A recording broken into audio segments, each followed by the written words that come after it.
I just remember thinking, I can't mess this up. Like there is that like I can't mess this up. But the problem is, James, she's doing her bit in the French.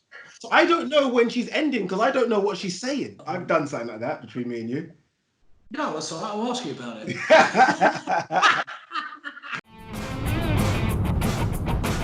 Welcome everybody to the spotlight. This time I'm joined by a colleague and a friend. I'm going to call you now, Ade. Ade Oladipo, sports broadcaster.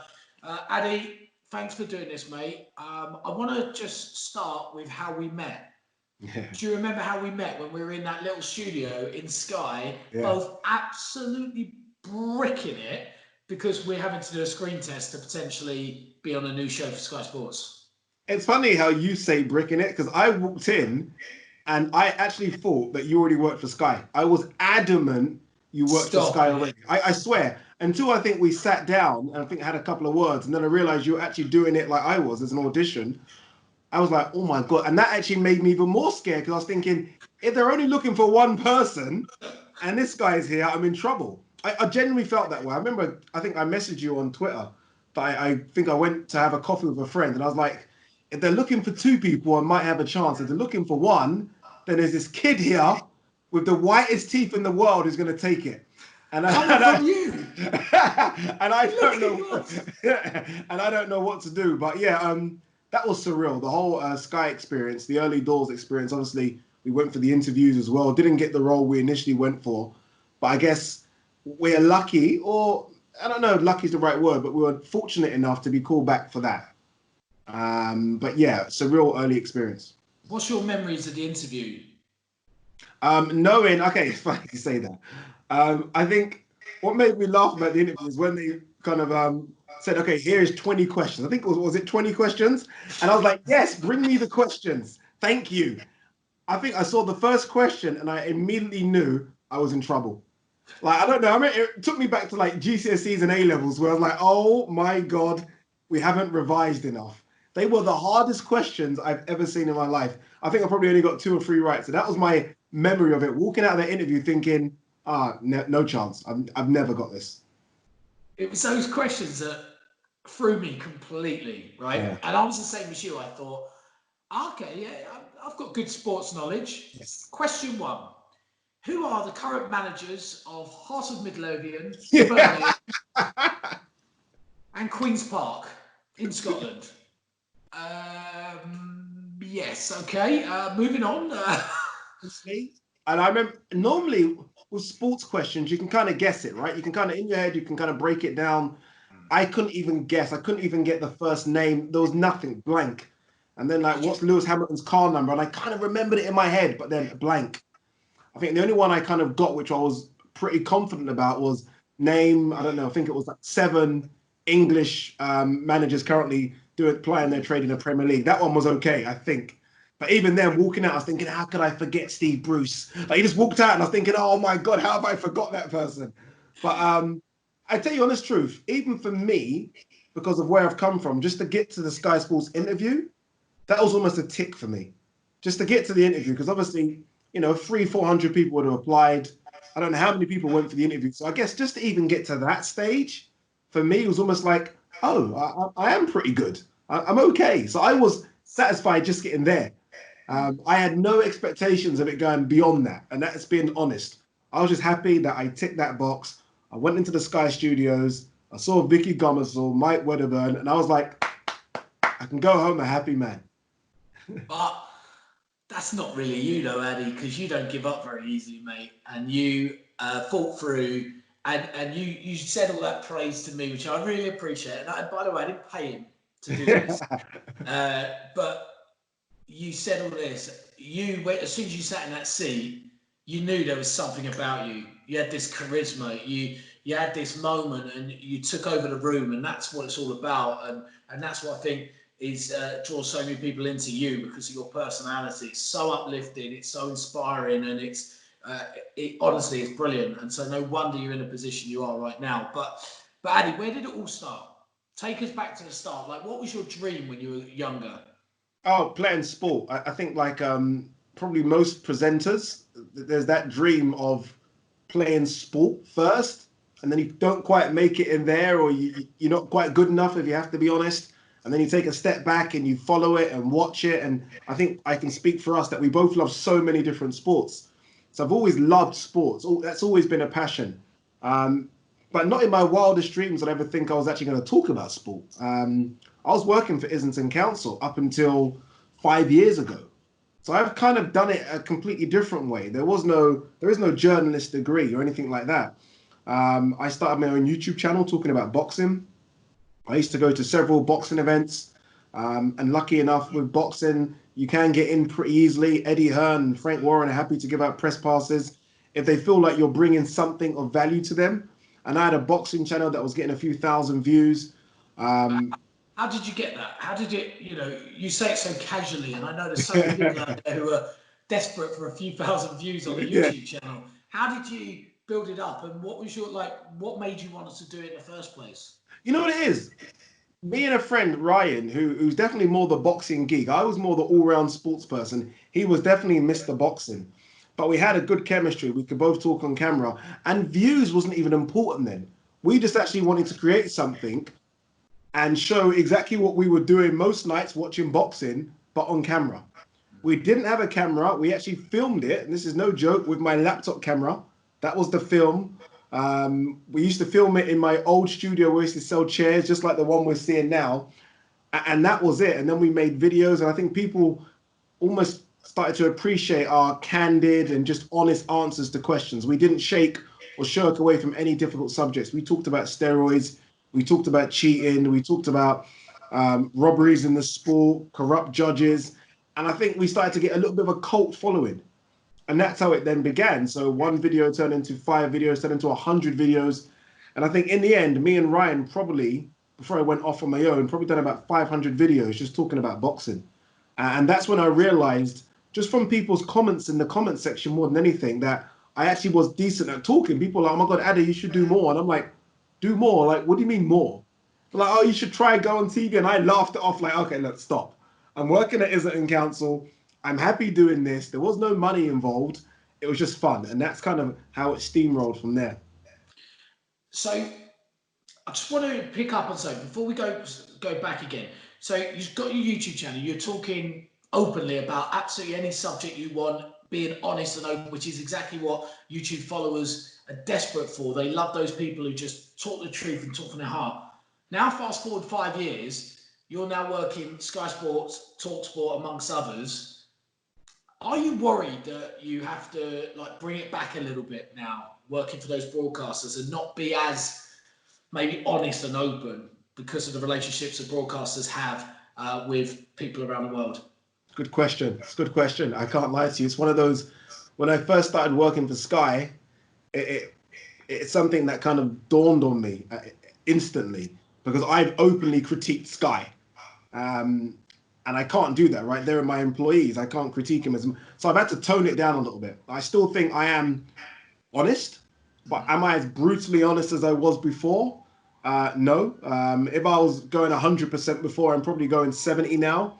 I still try to be as honest, but I think a lot of my viewers now can appreciate. Okay, Ade does do stuff for Talksport. He does do stuff for Sky Sports and other channels. He can't risk, destroying those connections just for coming across as sort of brave on his YouTube channel. In an ideal world, if I'm honest with you, I would love to just do my YouTube channel full time. That was what I would love to do. If it ever got to a stage where it brought in enough money and whatever, I would do that, and I wouldn't go and work for these other organizations. But right now, time where we are right now, I'm having to kind of juggle a few different things. So I've got to be sensible in the YouTube channel. I think that's the right word, sensible. And I think my viewers have kind of understood that and they've appreciated that. I've had to tone it down a little bit, but still try and give them little nuggets now and again. Right, so you've got your YouTube channel set up now. You've Yeah. got some of your fans who I've certainly Yeah. interacted with once, and oh my goodness me, They are I brutal. don't think I was ready for that. That was actually one of my questions I was going to ask later, but I'm going to ask it now. Now, obviously, being on YouTube, you open yourself up to comments, trolls, negativity that could come your way. First and foremost, how do you deal with that? Um, it's difficult. It still is difficult now. I feel like I've got used to it. I'm actually quite fortunate that when I do look at the comment section or look at the likes to dislikes, I'm actually okay. I think that's just because I'm being me on the channel and they kind of now understand me. I'm happy to press that block and mute button. It's something I never used to do before. I do go through the comment section and sometimes I delete comments now. I feel like it's my channel and it's my world. I don't have to accept you leaving crappy comments on it. I can delete and block. So I do that. But I also understand and respect the difference of opinions as well.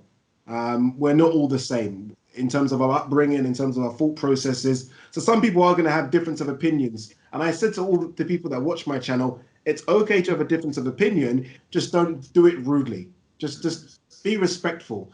And I think a few, apart from the guy that kind of came at you, are quite respectful. So again, I've been able to handle it now after sort of being in the social media YouTube world for 5 years. I think initially though, it was very difficult to take, very difficult. I mean, that guy absolutely hammered me. It came for you, James. He came at me like a steam train, Yes. and I was just like, "What?" I was like, "This? Oh, I went on there to share my opinion." Like, oh, this, Jesus, goodness me! I mean, he really went at me, and it was good actually because I remember, and I remember messaging you, go, mate, who is this guy? You were like, oh mate, I blocked him about 100 times. I was like, okay, block, Honestly. done. Yeah, Yeah, and I think he keeps coming back and changing his username, but I recognize because he types a certain way, so it's certain words he uses. I'm like, there you are again, my friend, block, and he keeps on coming back. He's actually sent me a message on Instagram apologizing. So he has this weird kind of way about him, but again, he has a difference of opinions. He just doesn't know how to word them correctly. And I think that's the skill that you need to learn in this world.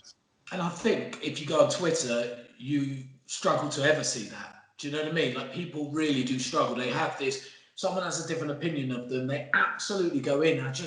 It's one thing that probably in this world that angers me more than anything is anybody having a different opinion to others can't accept somebody else's opinion. I might support a certain political party. If someone else doesn't agree, no problem. That's fine. Yeah. Like the way I see it, I think certainly from my perspective and how I got past trolls or people like just maybe not as impressed with me or didn't like what I did or anything like that was the pure simple fact. I don't like everybody on this planet. Mm. I don't expect everybody on this planet to like me. And as soon as I accepted that, that was it. It was like, God, no problem. Like all good. Happy Yeah, days. yeah, it's difficult. Obviously, we work with a few people in Sky.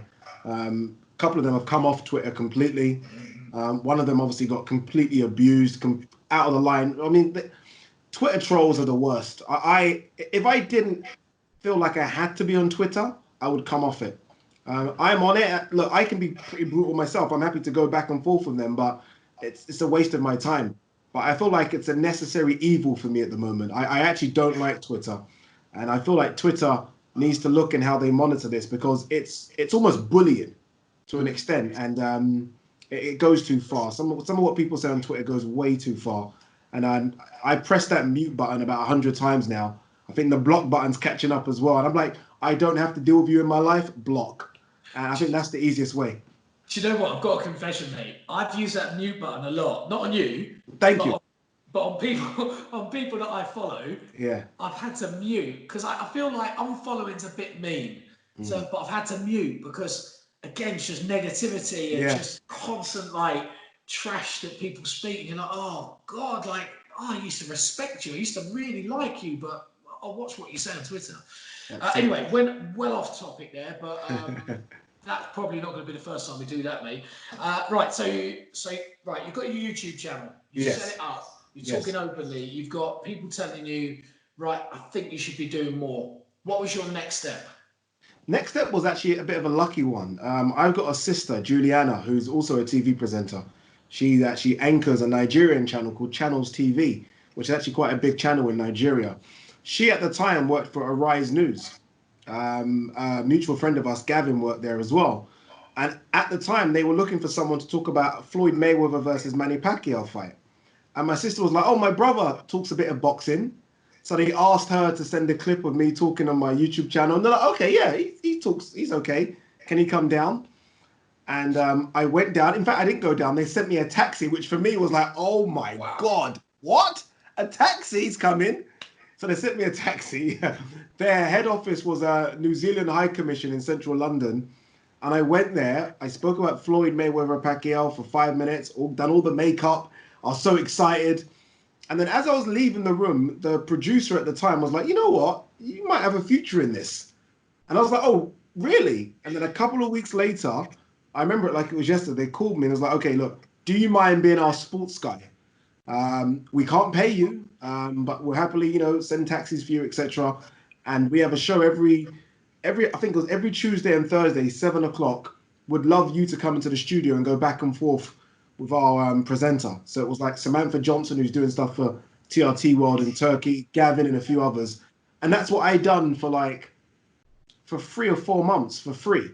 And I think that's what people also has to understand entering this industry. You might have to do some free work. You might have to do some of that just to kind of get your legs under the table, so to speak, especially if you're coming from a background like mine with no journalist background. So no journalism degree or anything like that. You might have to kind of just do some stuff for free just to see how good you are, put enough material together for a show reel. And that's what I done. Then I left there and then went on to my next chapter. Right, move on to the next chapter. Now, I remember you telling me a story, and I'm going to ask you to say it again. And I was gobsmacked by this story, by the way. I don't think I spoke for the whole time you said it. And it was about your first live event hosting in Africa. Can you tell us about that? Oh, I'm trying to think which one now. It was you. It was a hosting opening ceremony of the. Oh, the Uh, Wafu Cup of Nations. yes, yes. God, dude, that was funny thing is, yeah, about that is that I had already done some stuff for Fox at the time. So they kind of knew of me. And they asked me to come. So I was in South Africa at the time. And I was working for Kwesi. And we'll get on about Kwesi in a minute. Very decent. The Kwesi were all like Satanta of Africa. And then Fox emailed me. And when you get an email from Fox, it's like your world lights up. And they're like, okay, we want you to um, host an event for us. I'd never, ever done anything like that in my life. So I went to Senegal. Amazing city, by the way. Sorry, amazing country. Um, People really need to go to Africa. Sorry, this is so off topic. Just to see how beautiful it is. It's such a It's your, beautiful country that no one really gets to see, right? Because I feel like the West only always shows the negative side of Africa. And I went to Senegal, done a little rehearsal. I was bricking it, if I'm honest with you. That's polite. I'm being polite because it's your channel here. I was absolutely hey, bricking. you say what you want to say, mate. Oh, thank God. If I you were was shitting absolutely yourself, shitting myself. say it. And I remember done a rehearsal. And one thing that I do, and I still do it, and I need to correct myself, is that I don't ask enough questions. I'm like, it's almost like I'm scared that the producer or the director is going to think, is he capable? So I'm like, yeah, I've got it. And they're like, are you sure? And I'm like, yeah, I've got it. So anyway, so we do rehearsals. I've got this amazing French girl next to me, stunning French girl next to me. So obviously I'm like, I'm like, Ade, get serious. This is going off in a minute. So then we do it. I'm not joking. In the front row is like vice president of Disney, vice president of Fox, president of Fox Holland. Literally, the front row is literally who's who. President of Senegal, in the front row. El Hadji Diouf is there. Salif Dial's literally Senegal bring out royalty, and I just remember thinking, I can't mess this up. Like there is that like I can't mess this up. So it goes to me to the point where Ade, it's your turn. She does her bit in French. It's me coming up. But the problem is, James, she's doing her bit in French. So I don't know when she's ending because I don't know what she's saying. So I'm like, I'm just like, I'm like, why did we not practice this? Because in during rehearsal, she's speaking English to me. And all of a sudden, she switches it in French. I'm like, oh my god, what's going on? And so I'm like looking at her like, is it my turn? It is my turn. I completely mess up the first line, like just like just mess up. But you know this as well as I do. You've just got to keep on going. There is no like, sorry guys, I've messed up. You just got to keep on going. So I kept on going, made a few jokes, few laughs, got through it. But definitely the hardest experience of my life in terms of another language, another country, all the VPs in front of me, doing it for Fox. It was definitely the hardest thing in my life, but also the most rewarding as well. And you got to work with a hot French girl as well. Hot French girl, mate. I'll tell you off camera. No, I'm joking. But yeah, but a very stunning, beautiful French girl who was just amazing. She's done this for years, like live event hosting, and you could see it as well. She was just everything was just bang, bang, bang, whereas I was staring through. But in all seriousness, right? You're put into this position, live event. You've got these people that you just can't believe are standing there listening to you right in front of you. You've got her next to you. Now, I think any guy would appreciate, or any girl would appreciate, good-looking guy, good-looking girl, etc., like that.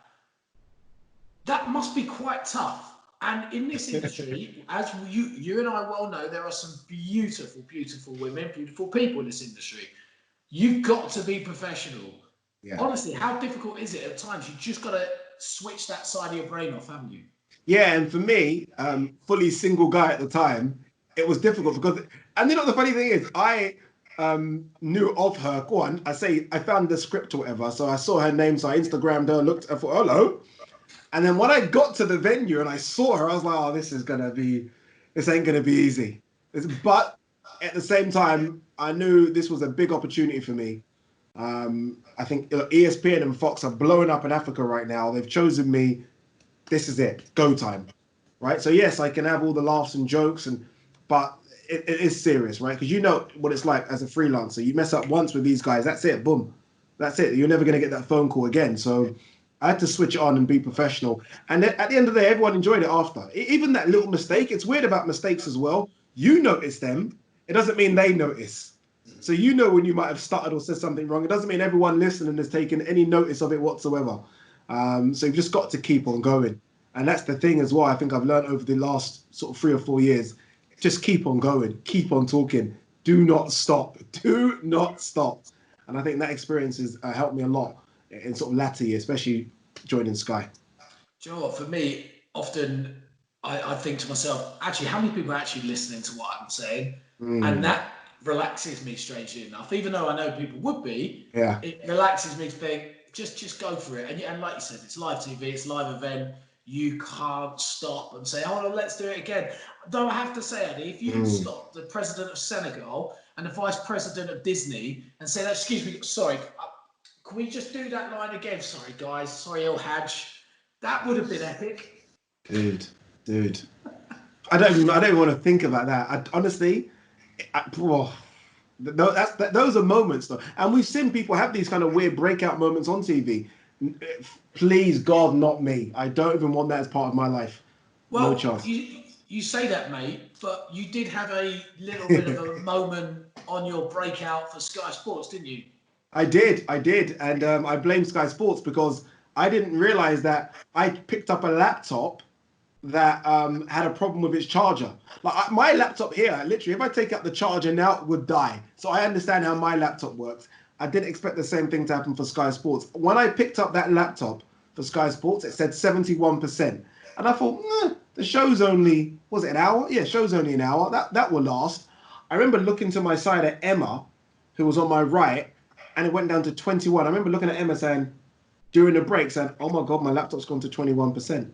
She was like, and I was like, how long left? And she's like, oh, about 20 minutes. I was like, whew, okay. But then I thought I've got to literally remember everything on there just in case it does die.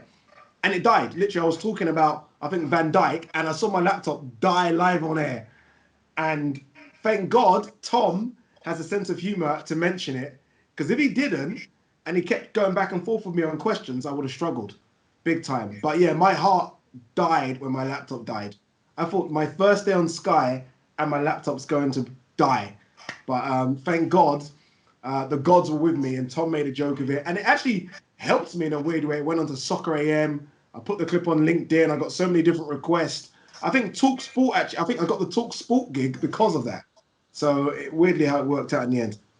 Strange as that how it works out as well. Yes. So was that obviously that's one of your first experience, one of your kind of nerve-wracking, scary moments, something going wrong? Have you had another day at all where you've been out and about, like given a job to do, either an interview to do or a job that you've had to do, and something maybe didn't go according to plan?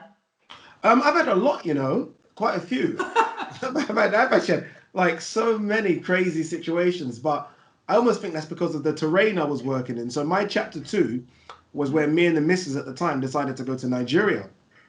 So we were like, let's go Nigeria, just because I thought I might be able to get more opportunities in Africa at the time. Again, I didn't have enough experience to kind of knock on the doors of Channel 4 or BBC One. I didn't have anything. But I thought if I can go to Africa, I might be able to open a few doors there myself, mainly because of a British accent. I know that sounds fickle, but it's true. So when I went there, I was in Nigeria at the time and I started sending applications to every country in Africa. I'm not joking. And Kwesi got back to me. And they were starting out new. They were spending a lot of money.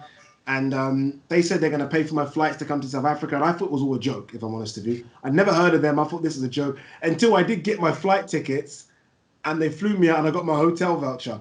But the issue for working for Quest is that we were holding boxing events because like, they employed me as a boxing commentator in other African countries. So we went to Ghana, we went to Zimbabwe. So the terrain in these countries ain't great. Not criticizing them, but it wasn't as set up as it is over here. In Ghana, yeah, oh, we've had some experiences. I remember commentating in Bukom Boxing Arena. Beautiful. It's like the York Hall Bethnal Green of the UK. It's like a known boxing venue, but it's outdoors. Now, trust that it rains on the day that we do the event, and it's when I say Africa is one of those countries when it rains, it boom, and I was like, "What are we doing?" And my director's in my ear saying, "We're continuing." I'm like, "How can we continue? It's raining." It's like, "Well, what do we do?" And I was like, "He's asking me," and I'm like, "You're the director. You tell me." And then it started to kind of simmer down a little bit, but then I don't know what even happened. I was commentating, and the corner man started fighting. So basically, I think he's either tried to slap his boxer to kind of wake up, like, come on, do the boxer obviously got angry, punched the cornerman. I was like, oh my, I was like, is this really happening? I've seen that video. I've seen that video. It went viral. I was like, is this happening? Crazy experience. But I'm going to somber the mood a little bit. Sorry, I was doing an event in Johannesburg, Carnival City. Um, Again, another boxing event. Carnival City is a big boxing venue. Lennox Lewis fought there many years ago against Hasim Rahman. It was the famous time Lennox Lewis got knocked out and lost his titles. So I was doing an event there. Contact. It's one of the earlier events. So not too many people in the crowd. About 600 or 700 people in the crowd. But still, nonetheless, it was one of my first events. So I'm doing everything right, prepping everything right. And then I was looking at one fight coming up, and one of the guys was a massive favorite to win, like huge favorite. And I was like, oh, I hate these kind of fights. Like, it's difficult to really talk about them. Long story short, the one that was favorite lost. And not only did he lose, he died. He died in the ring. And that made me question everything about boxing. Obviously, we still got to continue. The show still went on, which is, again, ridiculous in my eyes. But that made me question, what is this? Because growing up for me, sport was sport. It wasn't gladiatorial or a death match.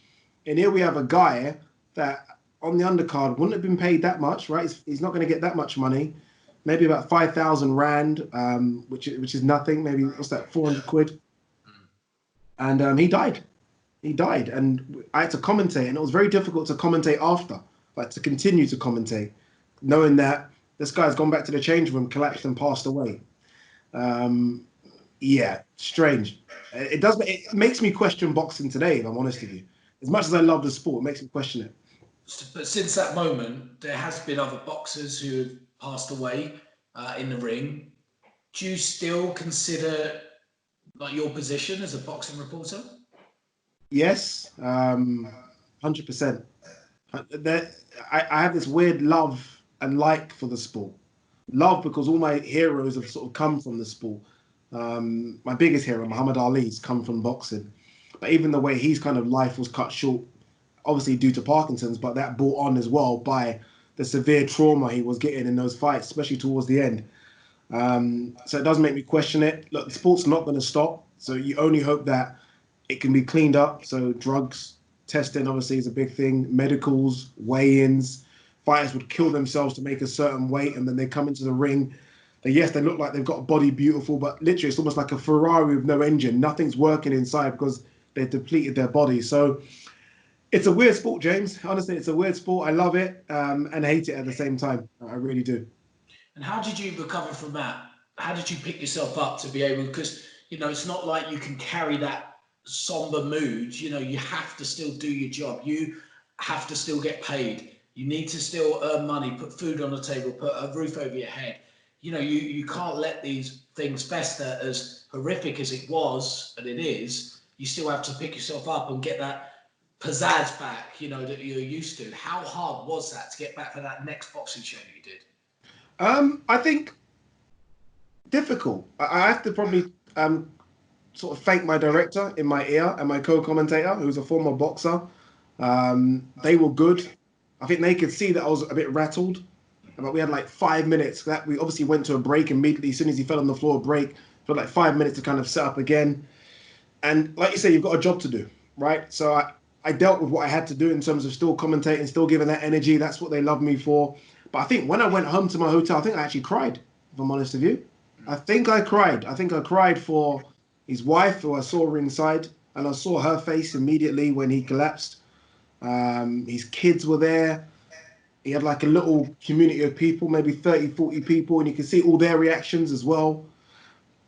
It's sad, right? Because again, they're seeing him collapse, and they've probably seen him fall down before in a fight, but they've seen him get up.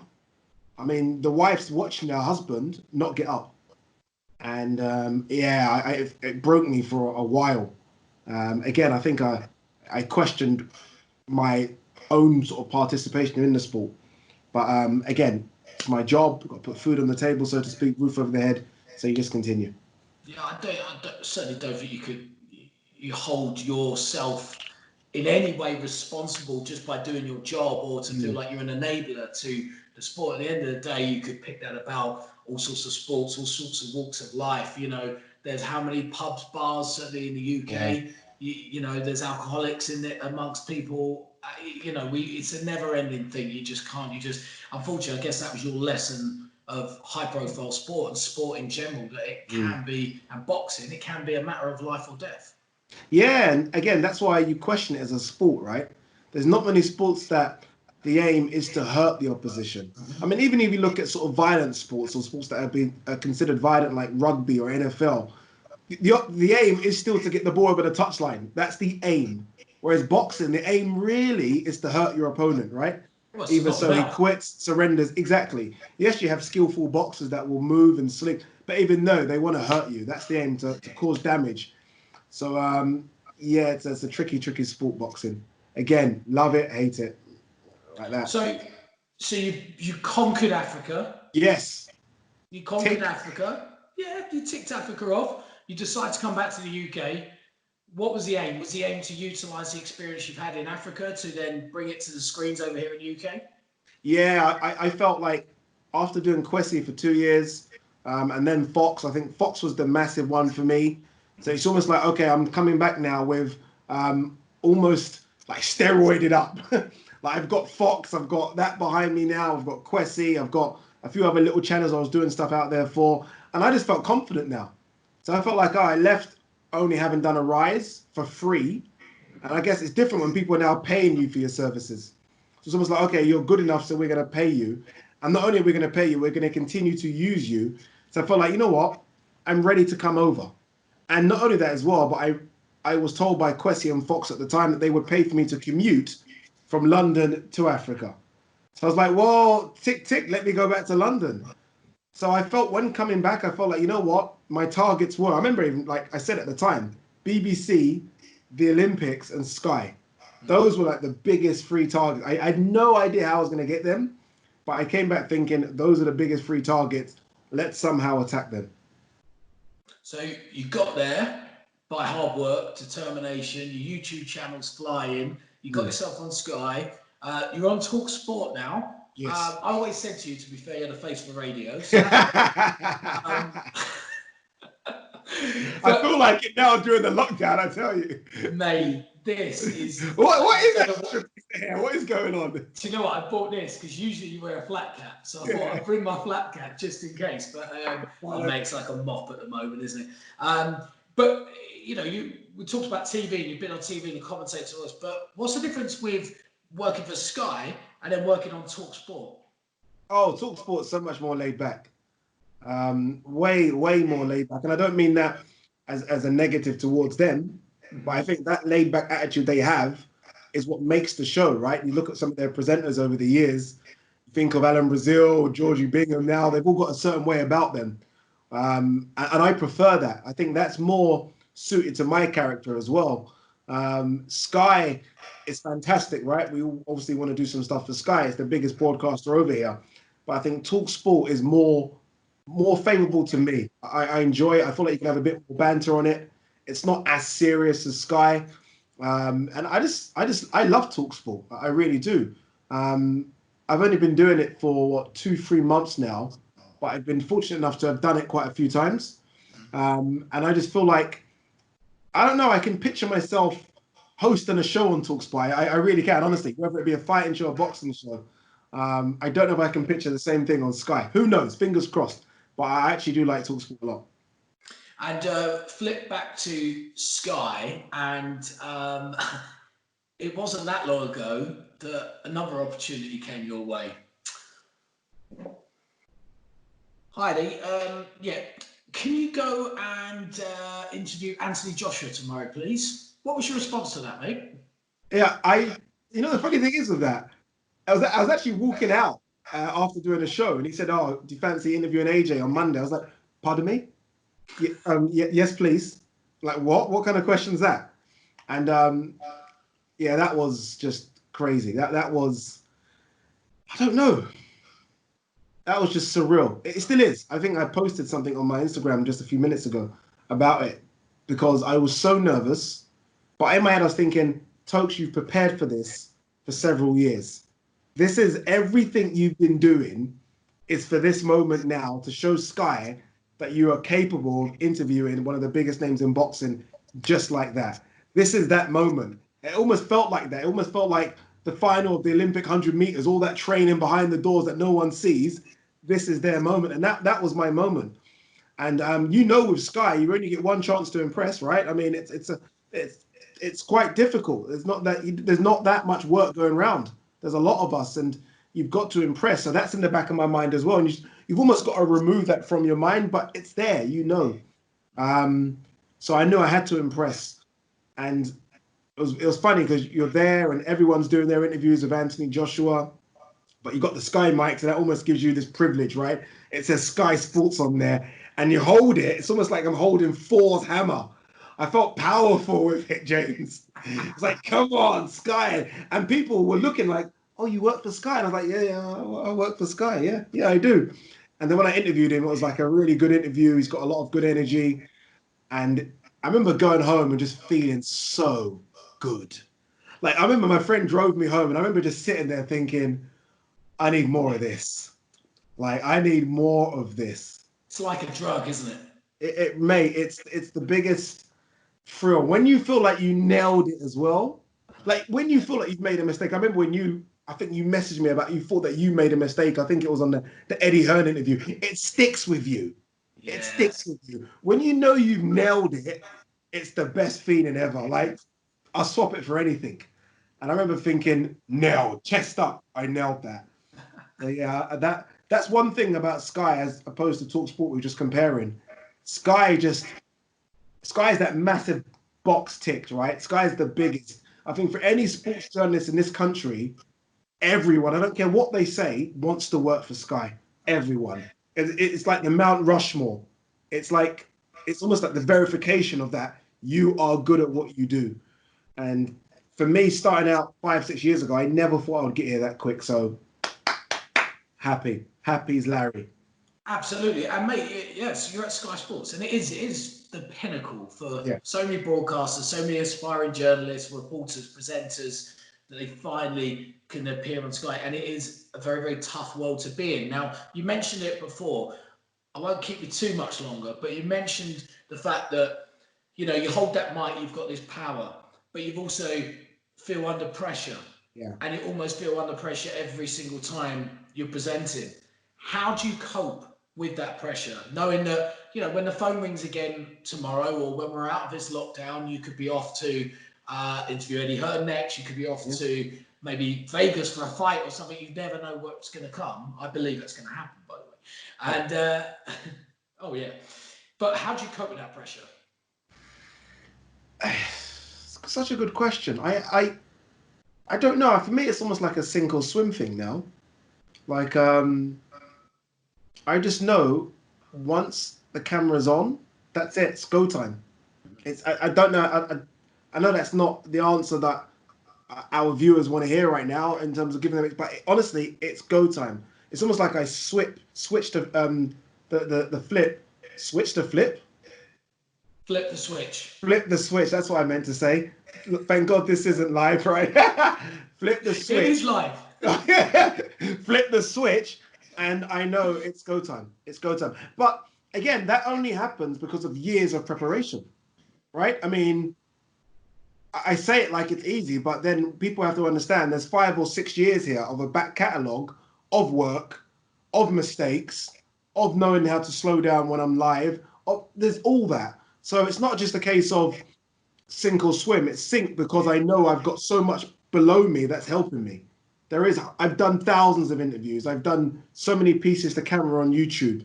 I've worked in different terrains, difficult ones. I've seen things I shouldn't have seen in terms of fighters dying in the ring. There's a lot that goes in here. So as soon as I know it's a live situation, it's go time because of what's behind me. And it's that what's behind me that keeps me going right now. And future goals, what's your aspirations now? Have you got any more aspirations? Oh, James, what everything? My friend, there's everything. Like for me, it's covering the biggest sporting events in the world. Right? That's always a dream. And that's something we haven't touched. Like you've done Europa League, and I think that's massive. But for me, Olympics, you're talking Champions League final, you're talking World Cup, you're talking Wimbledon, you're talking NBA finals. There's so many boxes yet to be checked. Like, you know what I mean? See, look at the face you just made. Yeah, There's NBA finals is a dream of mine. I'm not there gonna you lie. go. Yeah. There you go. So there's so many boxes to be checked. And I think the beautiful thing about what this has shown me over the years is that the world is your oyster. Like I have passport, I will travel. If I have to go to Australia for 6 months, I will go Australia for 6 months. If I have to go to China, or maybe not China actually. If I have to go, if I have to go back to Africa, I'll do that. There's sporting events all over the world, and I want to try and get in as much as possible. But I think my biggest dream has to be the Olympics. Has to be.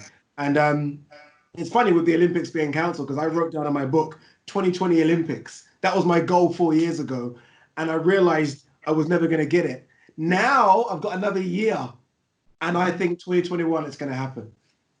Very nice, mate. I think that's a good aim, and it's good to keep those aims and ambitions up as well, the way you go. Now, finally, what advice have you got for maybe a younger version of yourself that's coming into the broadcasting world in 2020? Let's take out what's going on with the lockdown right now. Wants to get into sport, wants to get into your shoes right now. What advice would you give them? Don't be afraid. Immerse yourself in as much as possible. You know what it is? This is a very, very good example. When I was young, and we'll get to that, you can tell I talk a lot, you can tell I'm a journalist. When I was young, I so desperately wanted to make it as a footballer. I was on Tottenham's books when I was young, and my best friend, Alton Fell, we were like that. I remember everyone at school saying, "Oh, you're going to make it." Instead of Alton, I didn't. Alton went on to play for Tottenham, and I think he went to play on like 30 times for Tottenham, whatever. But I remember at the time, and Leighton Orient came for me. And when you were young, it's like, no, I don't want to play for Orient. I want to play for Tottenham, Arsenal, all the big clubs in London at the time. Wimbledon was a club at the time in London, Chelsea, QPR. I was like, I want to play for those. What I'm trying to say is that it's not about just BBC, Sky, ITV, Channel 4. There are so many channels below that. that you can get your experience from. Arise News, London Live, Dave TV. There's so many that you can learn from. Get that underneath you straight away. Don't try and attack the big boy. I mean, you can, good luck to you, but you can learn so much from doing some of the stuff for the smaller channels. Get that experience, learn, immerse yourself in as much as you can. And I'm not just talking about in front of the camera, I'm talking about behind the camera as well, some editorial stuff. And then you've got your package of knowledge, then go and attack the big boys. Because I think you can attack the big boys straight out of journalism school. It doesn't work, and you'll get so deflated, you think you're not good enough. When you are, you just need a bit of experience to go for the big ones. What mistakes have you made in the past that you now know that you would have changed if you had this chance to go again? If any. Not many, you know. Not many, James. I'll get that editorial halo around your head. Don't worry. I think not believing in myself was the biggest one. And I still have my doubts now. I mean, me and you sort of talk routinely over the phone about how we feel and are we good enough. And I think sometimes we've got to look back and think, okay, where are we? We're at Sky. We're good enough. We do get there eventually. Yeah. It just takes a lot of voice notes. It takes a while. It's like it has to oil up the wheels. It just takes a while. But I think believing in myself is a big thing. I think that's natural. I think, and I've given it a lot of thought recently as well about how I'm feeling. Am I being a bit negative? Am I not believing in myself as much? I just feel when you're making a step to Sky Sports, you're so eager to impress and you're so desperate to be successful and not for it to be like a short-term thing. You're going to have those doubts, but I think you're right about reflecting back on where you've been, what you've achieved, where you've come from, where you're at now. You can see that your journey is progressing forward, and I think as long as you're on that forward line, you're doing something right. And I think that's key, right? As long as you're doing that upward trajectory and you can clearly see it, then hey, we're there. We're there. I think we're just impatient in the sense that we want it now, right? Understandably, we want it now. But it's coming. I mean, we've only both joined Sky in the last sort of 5-6 months. And I think if it wasn't due to this outbreak, I think we would have got a lot more work as well. Would have been working. So it's coming. And also, I think people watching this should realize you can get into this from different journeys. Our journeys are completely different. Very different. But yet we're at the same kind of point together now. And so that shows there's more than one way to skin a cat. And I think people should realize that as well. And I think it's important that people know that. Yeah, I mean, Laura Woods was a runner at Sky. I look at her now, absolutely taking over the sporting world. Honestly, the sporting world, she is absolutely flying right now. Killing it. But she started as a runner. This is it. That's the key, and it is. I think you're absolutely right, mate. Mate, thank you so much for doing this. Thanks, dude. I've enjoyed it. And it's so good to get to know a bit more about you, your journey, where you've come from, some of your rather interesting moments with the president of Senegal and laptop batteries. But yeah, thanks a lot, mate. We'll speak to you soon. Cheers, James. Top man.